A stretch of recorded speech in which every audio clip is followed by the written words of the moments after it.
আমি আমার বক্তব্যের শুরুতে বিশেষ করে বাংলার মানুষের সবচেয়ে যিনি বীর হিসেবে খেতাবপ্রাপ্ত রংপুরের কৃষকগণ আবু সাহেব তার যে হাত মেরে যে বুকের মাঝে গুলি ধারণ করেছে সেটা সারা বিশ্বের মানুষকে নাড়া দিয়েছে।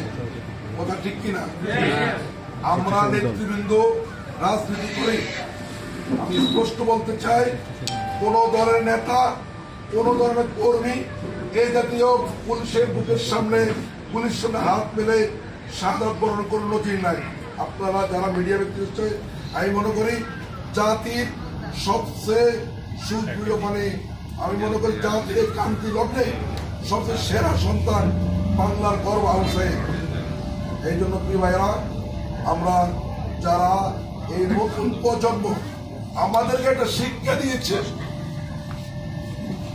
আমরা ৭১ দেখি নাই, আমরা ৯০ আন্দোলন দেখেছি, পরবর্তী আরো আন্দোলন দেখেছি, কিন্তু এই যে নতুন প্রজন্ম শেখ হাসিনা চিন্তা করে না জীবনে যে আমি ক্ষমতা থেকে যাব।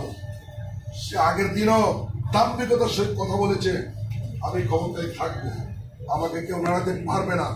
কিন্তু আমাদের এই নতুন প্রজন্ম এই যোদ্ধারা তারা দেখিয়ে দিয়েছে। আপনারা দেখছেন সে ৫ তারিখে আর্মি প্রধান পুলিশের আইজি যে কড়া বক্তব্য দিয়েছে, যারা আইন লঙ্ঘন করবে তাদেরকে শাস্তি করবে। সারা বাংলাদেশের কোন মানুষকে বন্দুকের ভয় দেখাইয়া এইসব পানি দেখাইয়া তাদেরকে ঘরে রাখতে পারে নাই। প্রিয় উপস্থিতি, আমরা বলতে চাই আমরা শান্তিকামী লক্ষ্মীপুরের আপনারা যারা আছেন, আপনারা সবাই আমরা সবাই সবাইকে চিনি, আমরা যদিও বিভিন্ন পরিবার, আমরা একই পরিবারের মতো, আমরা একই গল্লি সকালে বাড়ালে আমরা সবাই একই পরিবারের, কিন্তু লক্ষ্মীপুরের শান্ত একটা পরিবেশকে সম্পূর্ণ অন্যায়ভাবে ৪ তারিখে আপনার যেখানে শুক্রবারে জুম্মার পরে সাধারণ ছাত্ররা মিছিল করতেছিল, এই মিছিলে কিভাবে নির্মমভাবে হামলা করেছে। আবার ৫ তারিখে ঠান্ডা মাথায় আমাদের বাইরে তারপরে তারা গুলি করে, তারপর সেখানে আমাদের অসংখ্য ভাইদেরকে ৪ জন শহীদ হয়েছে আপনারা দেখেছেন। আর আহত আমাদের অ্যাডভোকেট হাসিফ ভাই ছিল, আমরা হাসপাতালগুলোতে গেছি, কি ভয়াবহ অবস্থা, পেটে পায়ে নাকে চোখে সব গুলি আর গুলি। এটা মনে হয় যেন একটা যুদ্ধক্ষেত্র। তারপর আপনারা জানেন আমাদের এই যুবক ছেলেরা এত গুলির পর তারা লক্ষ্মীপুরে লক্ষ্মীপুরে ছিল।